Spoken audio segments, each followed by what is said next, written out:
not understanding raise her voice at the highest point along the way. Where the paths meet, she takes her stand beside the gate leading into the city. At the entrance, she cries aloud, "To you, O people, I call out. I raise my voice to you, all mankind. You who are simple, gain prudence. You who are foolish, set your heart on it. Listen, for I have trustworthy things to say. I open my lips to speak what is right. My mouth speaks what is true. For my lips detest wickedness. All the words of my mouth are just. All the words of my mouth are just. None of them is crooked or perverse. To the discerning, all of them are right. They are upright to those who have found knowledge. Choose my instruction instead of silver, knowledge rather than choice gold. For wisdom is more precious than rubies, and nothing you desire can compare with her. I, wisdom, dwell together with prudence. I possess knowledge and discretion. To fear the Lord is to hate evil. I hate pride and arrogance, evil behavior and perverse speech. Counsel and sound judgment are mine. I have insight. I have power. By me kings reign, and rulers issue decrees that are just. By me princes govern, and nobles rule on earth. I love those who love me, and those who seek me find me. With me are riches and honor, enduring wealth and prosperity. My fruit is what I yield surpasses choice silver. I walk in the way of righteousness, along the paths of justice, bestowing a rich inheritance on those who love me and make their treasuries full. The Lord brought me forth as the first of his works, before his deeds of old. I was formed long ages ago, at the very beginning when the world came to be. When there were no watery depths, I was given birth. When there were no springs overflowing with water, before the mountains were settled in place, before the hills, I was given birth. Before he made the world or its fields or any of the dust of the earth, I was there when he set the heavens in place. When he marked out the horizon on the face of the deep. When he established the clouds above the fixed securely the fountains of the deep. When he gave the sea its boundary, so the waters will not overstep his command. And when he marked out the foundations of the earth, then I was constantly at his side. I was filled with delight day after day, rejoicing always in his presence, rejoicing in his whole world, and delighting in mankind. Now then, my children, listen to me. Blessed are those who keep my ways. Listen to my instruction and be wise. Do not disregard it. Blessed are those who listen to me, watching daily at my doors, waiting at my doorway. For those who find me find life and receive favor from the Lord. But those who fail to find me harm themselves. All who hate me love death. Who is speaking? Wisdom. Wisdom is speaking. Wisdom is calling. Wisdom is saying, I'm the first thing God created. In other words, without wisdom, there is nothing that exists that existed. The first thing was wisdom. And what you and I need is wisdom. Before we start any venture, we need wisdom. Any relationship, we need wisdom. You want to succeed in any field, you need wisdom, you need knowledge. Without knowledge, you cannot make it. You can't rise, you cannot prosper, you cannot succeed. And so, wisdom is calling. And it's saying, if you will give me the proper place that I deserve in your life, then you will succeed. But if you treat me as nothing, then you want death. You love death, and you will have death. So anybody who wants to live life and enjoy life, you need wisdom. Anyone who wants to have a successful relationship with God needs wisdom. Anyone who wants to have a successful relationship with any man, with any woman, needs wisdom. In life, you need wisdom. You want to start a venture, you need wisdom. You want to run a business, you need wisdom. Anything you want to do and you want to do it well, stress-free, pain-free, you need wisdom. And that's the first thing God created, meaning that is the first thing you need in your life. You and I need wisdom. We need knowledge. And that is what God has packaged for us in the church, so that when we gather together, the scriptures will be open unto us. And then God will begin to break down the things, bring them down, make them simple so we can understand them, and then we can glean wisdom from them. We gain wisdom from them, and then we become successful. See, all the things you're looking for is inside. Everything you're looking for is inside wisdom. He said riches, wealth, progress, everything is inside. Security is inside. So when Solomon, the king of Israel, asked God for wisdom, he looked like a fool in the eyes of man, but he was actually asking for the best thing. And when he got wisdom, he got everything. He had the means, the brain, the intelligence, the discipline, everything he needed to be able to run the country and run it well. Not only run the country, run his own business. He became an international businessman, buying from one country and selling to another country. What a man. He has so much wisdom, and out of his own wealth of knowledge, he shows us the value that he placed on wisdom. And that the value you and I ought to place on wisdom. And so this morning I'll be sharing some words of wisdom, and I want you to take them serious. Look at what it says in verse 10. He said, choose my instruction instead of silver, knowledge rather than choice gold. Wisdom. I asked somebody a question. This is money. This is wisdom. Which one will you take? He said money. And if they put 10 million naira and then put a book and ask you choose one, which one will you choose? You choose the money. All of you looking at me. But if you want to sound spiritual, you will say, I will take the book. But you and I know that deep in your heart, what you will do is a 10 million, because you will think of what 10 million will do for you. But do you know that what is inside that book can generate that money 10 million times over? And that is what he's saying here. You need wisdom. Solomon didn't ask God for money. Solomon didn't ask God for the head of his enemies. All he asked for was wisdom. And when he got wisdom, he knew what to do with all his enemies. When he got wisdom, little he have and multiply it. And the Bible told us in his days, gold was like dust in Israel. Prosperity was everywhere. The man had thousands upon thousands of horses. The man was so rich that when he finished dedicating the temple, he sacrificed 120,000 sheep and goats. 120,000 sheep and goats. 22,000 cattle. Just to say thank you, Lord, for the privilege and the honor of building you a house. That was his thank you offering. 22,000. I didn't say 22 cattle. I said 22,000. After you count 100, you count 1,000. Then you start all over again. You get another 1,000 until you are 22. That's for the cattle. You know what I mean by cattle, right? Then that's the cows. Then you now come to the sheep. How did they manage to sacrifice all that? Where did they cook them? Where did they prepare them? Who prepared them? How many men did they have? Is the temple that big that the temple can have a space where they can slaughter all that animal? Wisdom. He had it upstairs. So you see, it's good for you to choose knowledge. Many people run into relationships. Everybody is in a hurry. The desire is, I want a woman, I want a man in my life, I want to be married, I want to settle down. But you don't think of what you need to be able to make it work. Parents are eager. Are you not going to get married? Who is the person?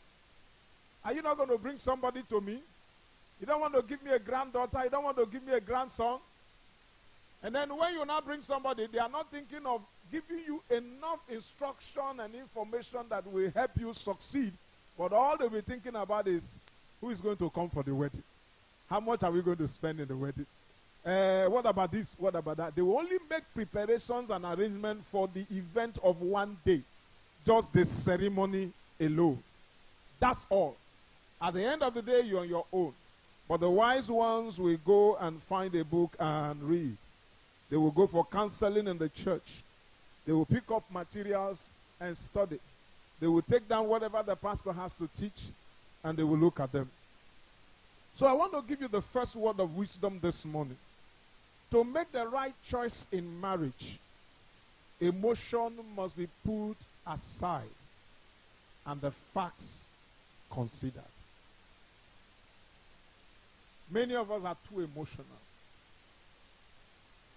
If you are going to make the right choice, don't let your emotions control you. Look at the facts. What are the facts? Look at the kind of person you are. Look at the kind of person this woman or that man is. Check the family you are going into. Check the character of the person. Check the behavior patterns of the person. Look at the lifestyle of the person and your lifestyle and ask yourself, can I cope with this person? Can this person cope with me? If you let emotions rule you, you will make mistakes. You will make the wrong choice. And by the time you get into the relationship, you will now realize that, hey, I have made a big mistake. But I want you to know that marriage is not a trial event. Marriage is a lifelong venture. Once you enter into it, that's it. You've gone in. And God expects you to stay there, make it work. Again, I want to say that, I want you to write it down. Marriage is responsibility meant for only responsible people. Marriage is responsibility. It's responsibility meant for only responsible people. So if you are not going to be responsible, don't get into it. Now ask yourself a question. Why didn't God just make this thing free for all? Anybody you see anytime, any day, just go in. Why? I once asked this question, and the answer I got is, who is going to be responsible for the children? That was the first question that I got. Who is going to be responsible? So I realized that marriage is all about what? Responsibility. Of raising, training the children, disciplining them and programming them to become mature men, well equipped to succeed in life. It's not the role of the grandmother for some of us who like to have children and send them to our mothers. No.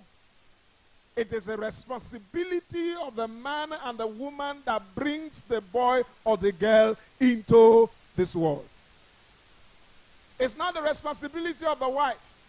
So the man will go walk in his house, I'm looking for money, I'm making for money. God packaged it so that both the man and the woman has to make input into the life of the children. There are some issues, if you have not noticed, I'm sure it has not escaped you. When your wife will tell your child, or you hear things like that, or maybe you have said it, I will report you to mommy. Or you have heard a woman say to the child, I will report you to daddy. The moment you say I will report, you say, mommy, sorry, please, don't report me to daddy. Now, why? It's not that daddy is a bully. It's not that daddy is very violent. But just that he knows that the daddy is not going to be as soft as the mother is. Because they play with the mother. It's always with the mother. So too much familiarity also reduces respect. How many of you understand what I'm talking about? So it reduces respect. And sometimes mothers threaten and threaten and threaten. I will flog you, but they never flog. I will discipline you, and they never discipline. And I always say it is not good. Because if you keep threatening and you never take action,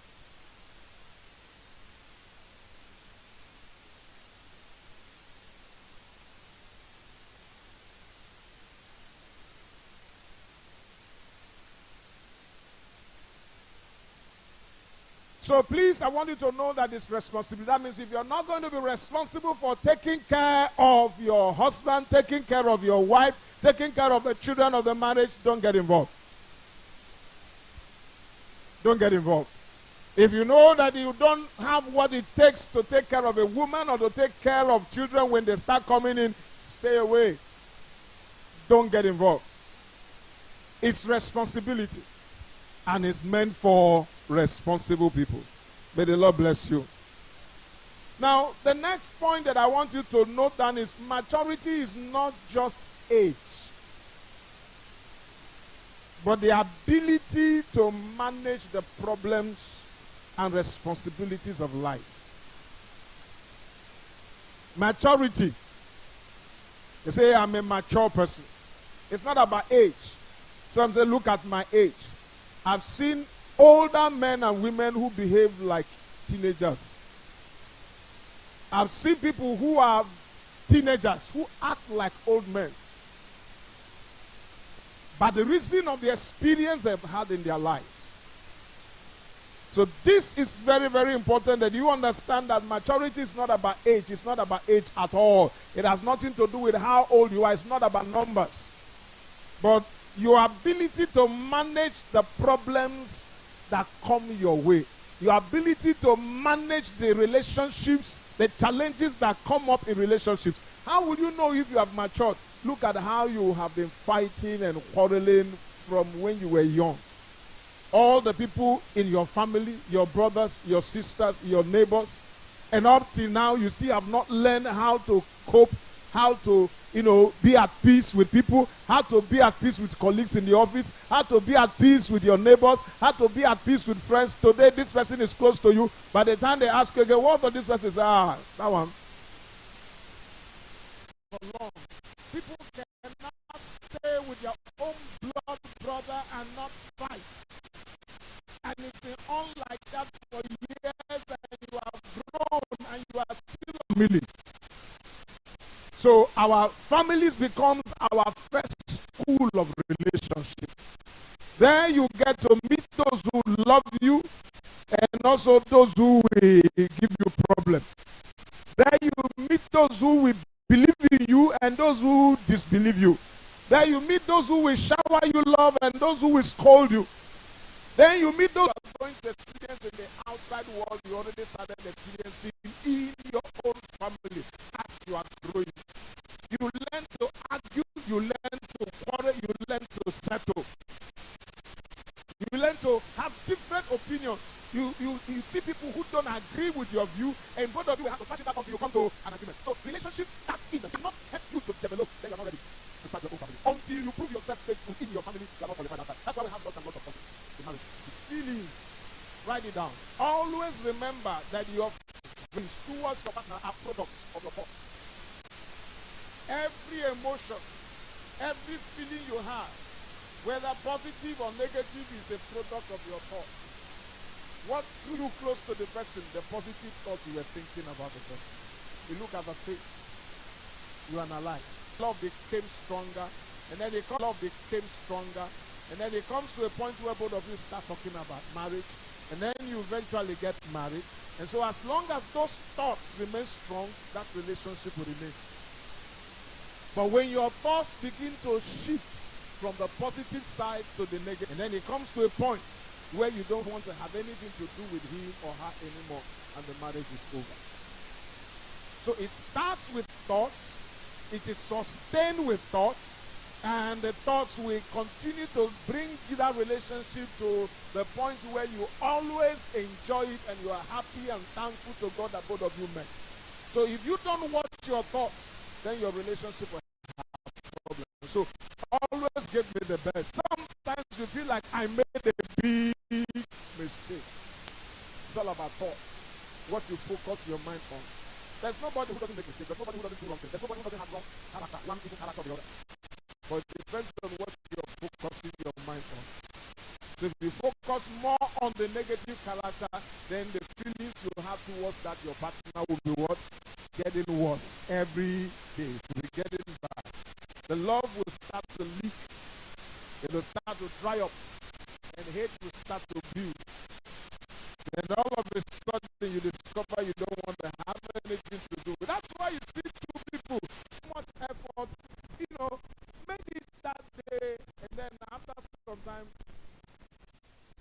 they don't want to see each other anymore. Praise God. Somebody wedded and told me that their marriage failed the very day they wedded. And then he said, but the thing dragged.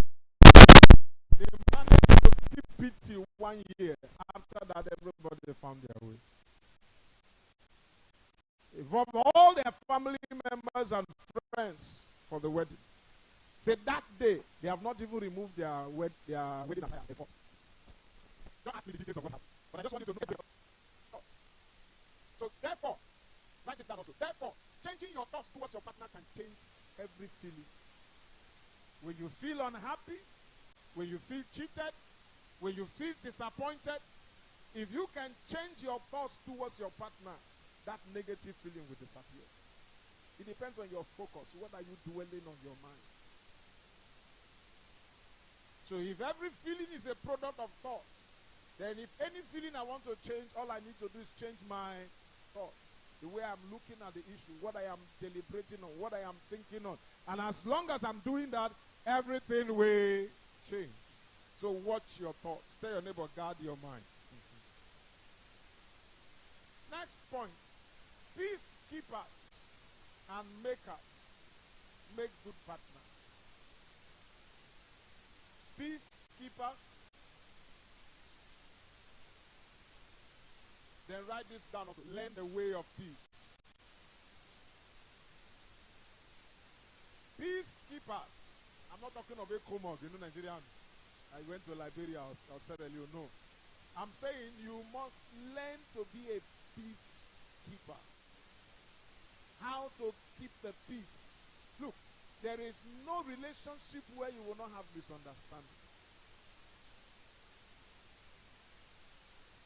As brothers and sisters of the same family, you have misunderstanding. You probably witness your parents arguing over issues. In the office where you work, you have had misunderstanding. People you call your friends, you have had misunderstanding. In the church, you have had misunderstanding with one or two persons in your life history. So, it is normal with men to disagree on issues. Apostle Paul and Barnabas went on a mission trip. It was successful, their first missionary journey, and they came back. But something happened during that journey. Mark, at a point, abandoned them. John Mark. The one who wrote the Gospel of Mark. He abandoned them and left. So when they wanted to go for a second missionary journey, it became an issue. Barnabas said Paul must follow. Apostle Paul said Mark must not follow. That Mark left us and there's a possibility he may leave us again. And Barnabas is saying, this guy has changed, he has let him go. He said, no. The agreement, the Bible said, was so sharp that the two of them parted ways. Paul went with Mark. And then, Paul went with another person. Timothy went with, not Timothy. He went with another person. And then Barnabas went with Mark. But the work was done. They now went different directions. So in the church, we have disagreements. Churches divide. Pastors leave the ministry. Members leave the church. What am I trying to say? There is a need for all of us to learn to keep the peace. So if every time we have misunderstanding, we part ways. Every time we have misunderstanding, we part ways. Then the whole world will be completely disunited. And Jesus told us something. A kingdom divided against itself cannot stand. Again he said, a house that is divided against itself cannot stand. So if your intention in marriage is to have a peaceful home, a united home, a home where nothing is impossible, because he said that if two of you shall agree concerning anything that you shall ask on earth, it shall be granted unto you by my Father which is in heaven.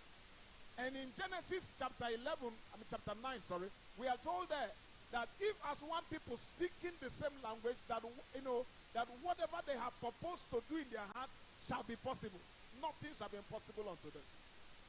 So if I and my wife, we are in agreement, we decide this is what we want to do. As long as we are united, nothing shall be impossible. So keeping the peace in the home becomes a necessity. something you cannot do without.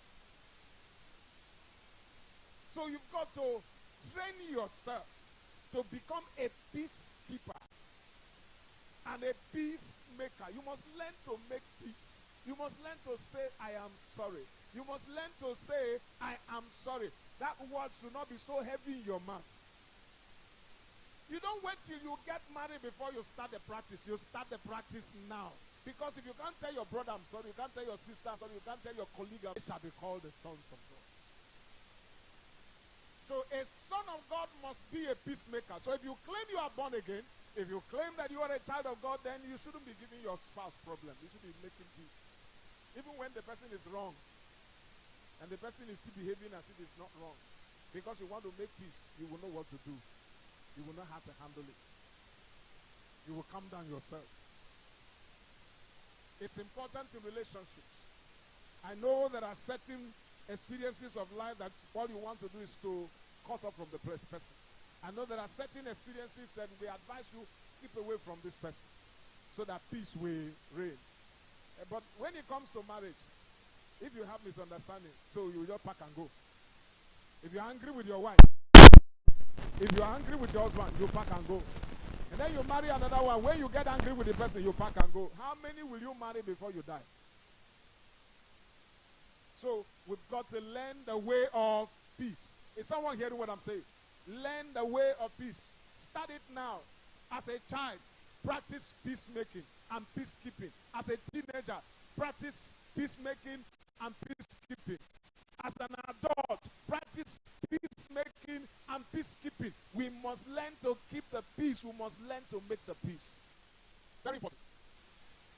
Write this down. Every dream remains a dream until it becomes a goal and is pursued with diligence and great commitment. Every dream remains a dream until it becomes a goal. You now decide in your heart, I am going to make this dream a reality. You set this as a goal, and then you pursue it with diligence and great commitment. Only then will it become a reality. So I repeat, every dream remains a dream until it becomes a goal. Until it becomes a goal and is pursued with diligence and great commitment. Then write this down under it. Your dream of marital bliss will remain a dream until you discipline yourself in every area to make it happen. Your dream of marital bliss, in other words, having a sweet, enjoyable, exciting, harmonious, happy home, will remain a dream until you discipline yourself in every area to make it happen. No dream will be a reality without hard work, without pursuit, without engaging yourself and doing what is necessary, putting in everything to make it work. The same way in marriage. The dream of a marital bliss, of a happy home, a fruitful home, a peaceful home, a home where you love to come and then you relax. You think of good things, what you and your spouse will be doing, how you and your children will be living your life. All these things running in your head and you're excited about getting married. Now you get married and all that is like, what happened? Why is it not coming to pass? It will only remain a dream until you start to discipline yourself. Please note what I'm saying. I didn't say discipline your spouse. I mean yourself. Work on yourself. The problem I found in marriage is that many people are complaining about their spouse, but they forget they are a contributor to the problem that the spouse is giving them. I made a statement once. I said it takes 2 to fight. Is it not true? It takes 2 to fight. Sometimes we have exchange of words. Why do we call it exchange of words? One person will say something, the other person will reply. Then the other person will say something just like that. So it's an exchange. So it takes 2 to have a fight. And Jesus said, before you start to see the tiny speck of dust in your brother's eye. He said, first of all, remove the plank that is covering your own eyes. So if truly I have a plank like this before my eyes, it simply means I'm not seeing clearly. That means I am seeing through my own weaknesses. Are you getting the point? I am seeing through my own weaknesses. I'm not seeing well. I think I am seeing well, but I am not. Remember, scripture said there is a way that seemeth right unto a man, but the end is destruction. So sometimes it seems right, but you are not looking clearly from where you're supposed to be looking at the person. You are seeing through your weakness. That's why I said the plank is blocking your eyes. So first of all, say remove the plank. Before you start to bother about your spouse and all that, discipline yourself. If every couple will do that, the man will work on himself, the woman will work on herself, then there will be peace in the home. But the problem is the man doesn't want to work on himself. He wants the wife to work on herself. And the wife does not want to work on herself. The wife is saying it is the man who is the problem.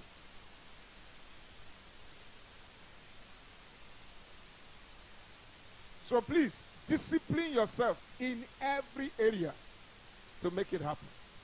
It's your responsibility. It's your responsibility. Next point. Please write it down. Your feeling for that person that you are crazy for may be based on wrong information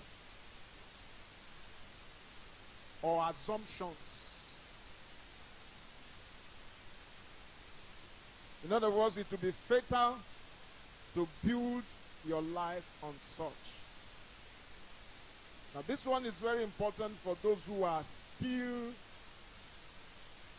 they are not married yet. They are still searching. And sometimes you fall in love, or you say, oh, I have feelings for this person, or he has a crush on me, or whatever language they use. You need to check well. It may be based on wrong information. Look well. Jesus said, no man starts a project without first of all counting the cost. In other words, he's calling for deep thinking, deep meditation before you embark on anything. And a marriage relationship is not a trial-related relationship. It's not. It's a permanent relationship. Because when God created marriage, what God wanted is it to be permanent. He said, I hate divorce. He said so in book of Malachi, chapter 3. I hate it. And God himself said, I am the Lord. I change not. In the same book of Malachi. So he does not change, and he says, I hate divorce. So that's not his plan. The original plan of God is try. If it works out, well. If it doesn't work out, pack your load and go. You know, when they asked Jesus, what do you think about divorce? Is it right for us to divorce? Moses said we should do this. Is it okay? He said, in the beginning it was not so.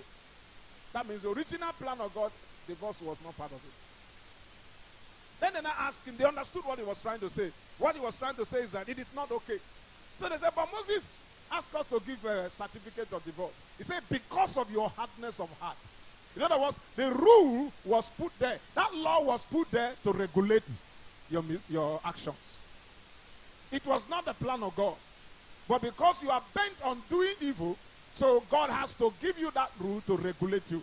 In other words, to tell you what you can do, when you can do it, and when you cannot do it. So you see, that's not the plan of God. It's not the plan of God at all. So marriage was designed to be a permanent relationship. And so if we're going to do that, then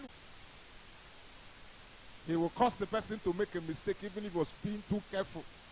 So you don't notice. So that you'll be able to consider, okay, this person is like this person is like this person is like this. Can I cope with this? Can I cope with this? Can I cope with that?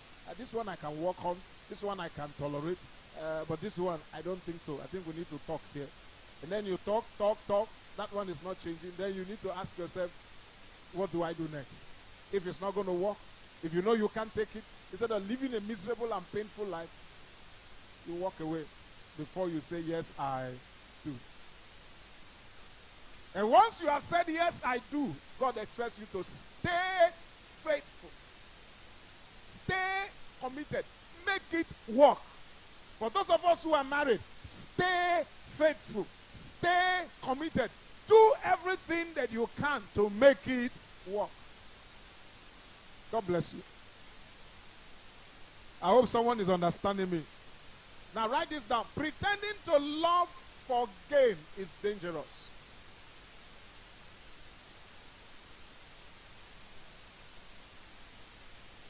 Not only dangerous, it's callous. It's wicked. Pretending to love for gain is dangerous and callous. Now let me explain. You know, there are many people who will tell you, I love you. It's not you they love. It's what you have they love. Some come because you're working. You have money. You can meet needs. Some come, they will say, claim they love you.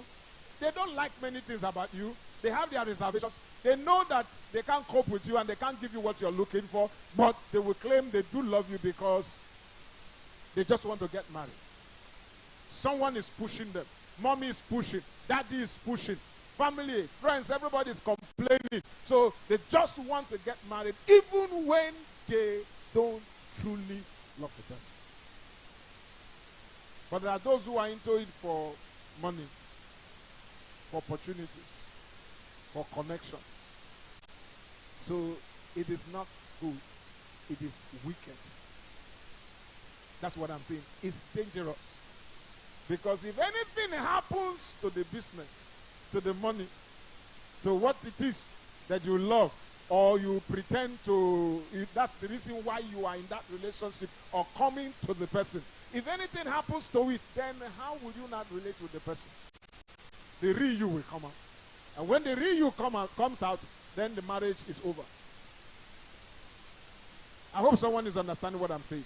So my point is, you need to pray that God will unmask everyone seeking a relationship with you. Whether you're a man or woman, it doesn't matter. Pray, God, unmask this person. People wear masks. We had a women meeting in the early years of our church. I think that should be the second year. And we invited this old Christian mother, First Square woman. I used to minister to them. So I said, come and address my women. Because since our church is a new church, and you have been a Christian for a while, attending some of these meetings and being a mother of many, and some of your children are married, I'm sure you'll be able to have some advice to give them.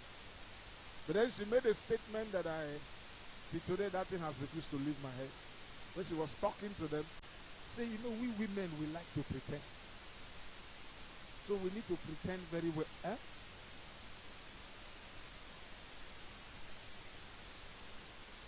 So it became very clear to me that before marriage, women pretend.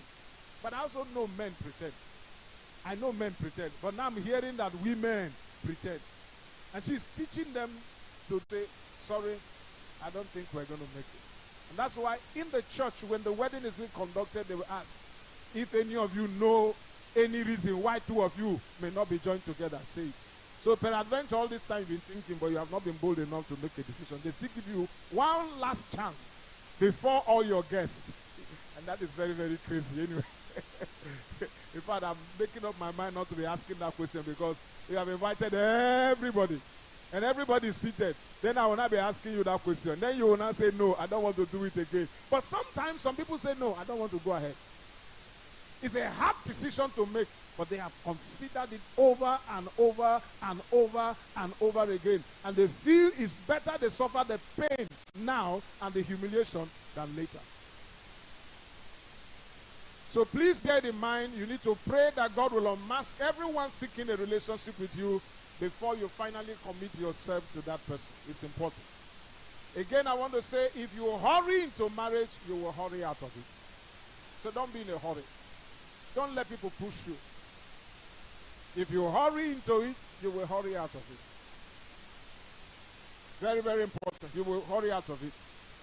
Now, this one is important. Write it down, everybody. Self-control is a virtue you can't do without. Every one of us here, no matter your age, self-control is a virtue you can't do without in relationships, whether with your brother or your sister or your parents. His divine power has given that to us. So if his divine power has given us all that pertain to life and godliness, that includes self-control. And when you read Galatians chapter 5, I think from verse 22, the Bible tells us there, one of the fruits of the Spirit is self-control. Self-control. So if you have Jesus, you have self-control. If the Spirit of God is abiding in you, you have what? Self-control. So but why do I not say you can't do without it? You need to let your light so shine. So the light is inside, but the light has to be allowed to showcase itself, to shine forth. You need to put it to use. Ephesians chapter 4, verse 24 says, put on Christ. Put on the new nature. That means bring it out from inside and wear it. Let people see it. Manifest it. You need to learn self-control. If you have self-control, you can control your tongue. You won't talk anyhow. Even when you are so upset, you wanted to say something, you'll be able to hold yourself.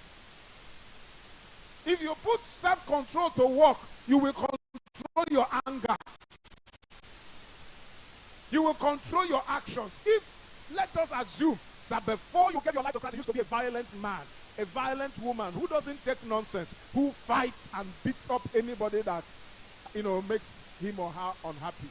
Let's assume that was your life. Now you are a Christian and you have self-control.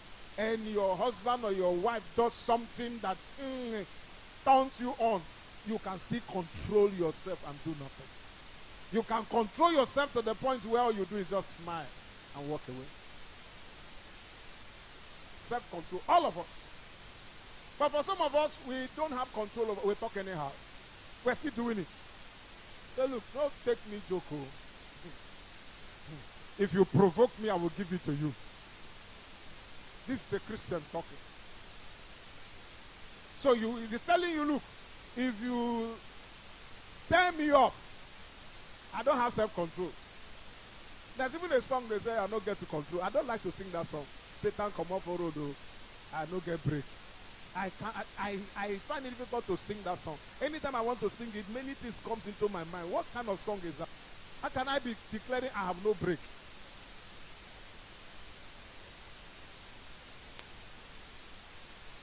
You know the song, right? How can I be declaring I have break? I have self-control. I have self-control. And I want it to manifest and to, because in relationships you need it. In marriage you need it. Sometimes it may not be your spouse, it may be your in-laws that's trying to give you problem. If you don't have self-control, you will lose it. You will talk to an elderly person the way you shouldn't, and that becomes another problem. Only God knows how long it will take for that one to be cleared. And some of them can be very nasty at times. And there are those who are not happy that you are in the family.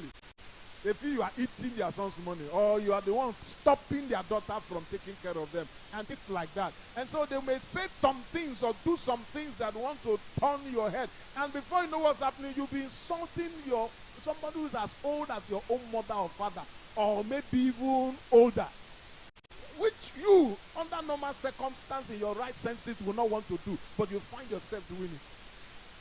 So self-control is a virtue. You have it in you.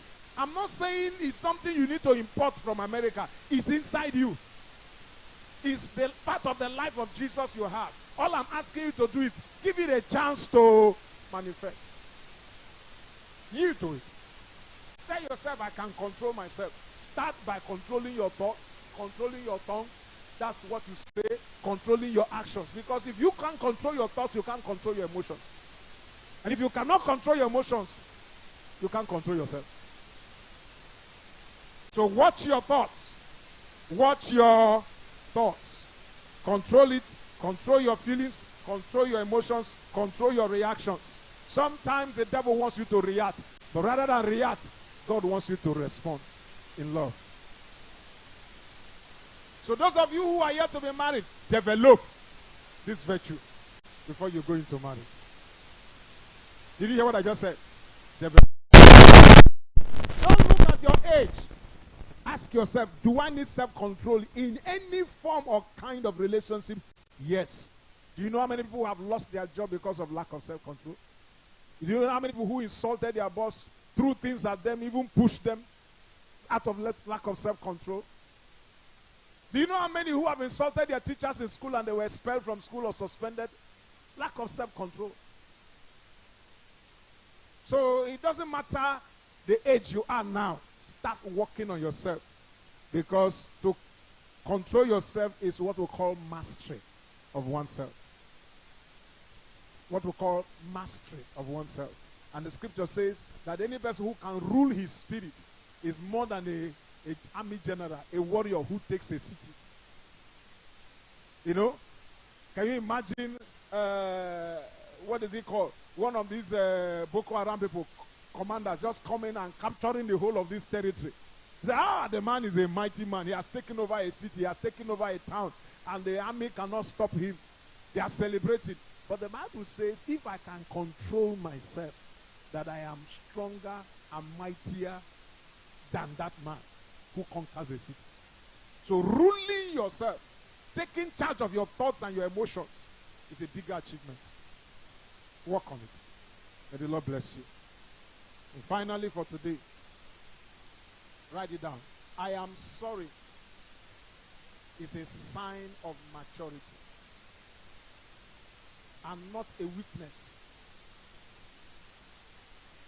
I am sorry is what? A sign of maturity and not a weakness. And I need you to say it from your heart when you are supposed to. I will explain. You know, there are people who think that when they say they are sorry, they have submitted leadership to their spouse. They are now looking like a small boy before her. Or they have become a slave to the man because they said they are sorry.